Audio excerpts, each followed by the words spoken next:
In this video, I am going to show you how to play two-player in GTA 5 on PlayStation 4 offline.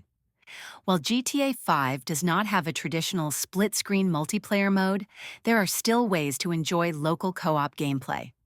One option is to play GTA 5's Director Mode or Free Roam by taking turns with a second player.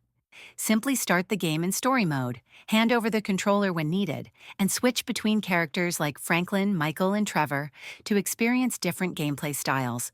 If you're looking for true co-op, you can play GTA Online in offline mode using a private session. To do this, create a second PS4 user profile, log in, and start GTA Online with an invite-only session. However, this requires an internet connection to set up. For classic GTA-style two-player action, you can try GTA San Andreas, the definitive edition, which supports local co-op on PS4. Unfortunately, GTA 5 does not officially support split screen, but these methods allow you to enjoy the game with a friend.